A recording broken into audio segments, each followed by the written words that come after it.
how to visualize the multiple linear regression model. You remember that in the simple linear regression model, we didn't have any problem at all. The model is line, so we can always make a scatter plot and show the model as a straight line that crosses these scatter points. Okay. How to do this for MLR? Well, we remember that in the simplest case, where you have only two x variables, the MLR is a plane. So actually, we can make a plane to visualize the MLR model. I'll show you the examples, some examples here, and then in the very last video you will learn how to do it in R. And then you can also make it using several other plots. So let's discuss that. Apparently, if you have only two variables, it's easy, but if you have more than two variables, it's not that easy. In this case, you have to select two and fix the other ones. So we will not discuss this case. We will discuss only the simplest case where you have only two variables. Well, that's the plane for our case. It's a response surface plot. So you can see this is the region and this is the age. And you can see that both age and region increase the salary. So if you go from, for example, from Scandinavian country to Mediterranean country, you see the salary increases, and it also increases for all ages. Okay, for all ages.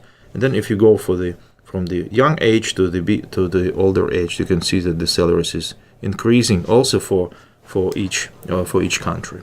Then sometimes this surface plots, they can be misleading. You have to rotate it in order to see different combinations. Therefore, it's a good idea to make a flat plot that will represent the surface. Well, how to do that? It's a contour plot. Okay, you can either make a simple contour plot like this or fillet contour plot like this. The idea is following: every contour, every line here shows you the same salary. So for example, if you take this line, okay, you can see that the salary here is 30,000. It's 30,000. It means that if you take 30 and look at the combination, in this case it's a bit stupid because the region we have only -1 and +1, right? So this is -1, -1. So you know what the age should be in this country to make 30,000.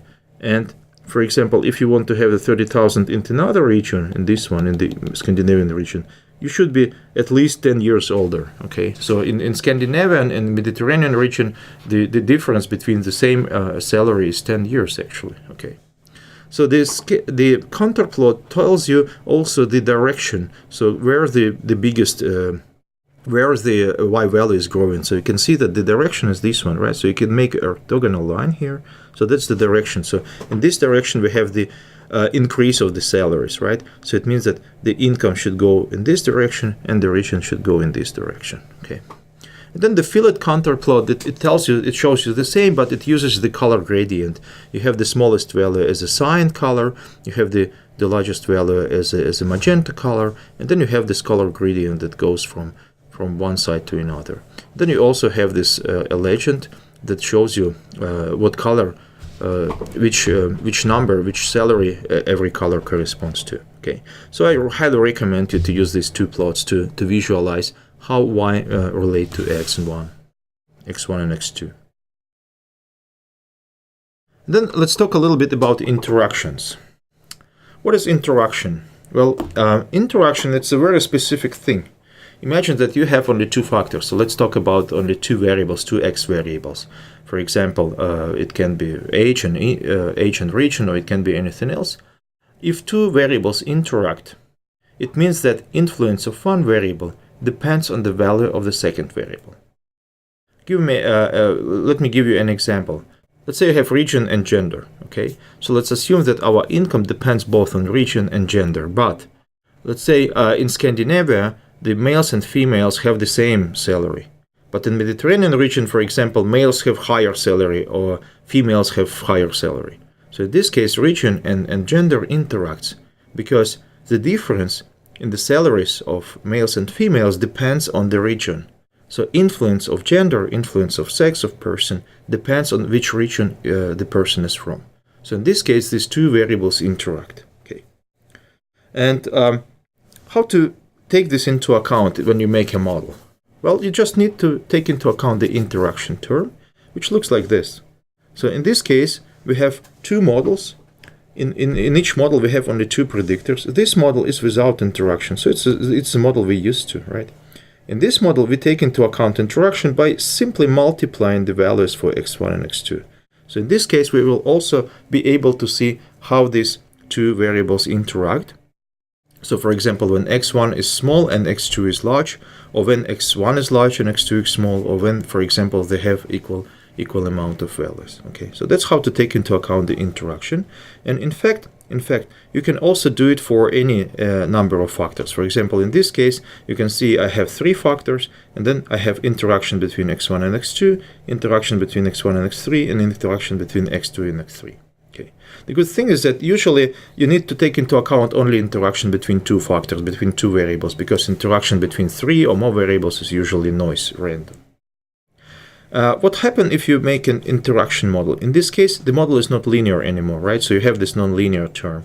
And then if you visualize such model, you will see it's a nonlinear model. In this case, it's not exactly the interaction model, it's quadratic model, but that's just to give you an idea. So it will not be a flat plane anymore. It will be a little bit curved plane. So interaction terms make your model nonlinear. And then if you look, for example, at the contour plot, this is how contour plot looks like. For example, in this case, I don't have any interaction. In this case, I have an interaction. And you can see I don't have the straight line anymore, right? So the lines are curved. So that's actually it. This lecture was relatively short because we have learned a lot of things in the last lecture, and we can use and reuse these things for the multiple linear regression as well.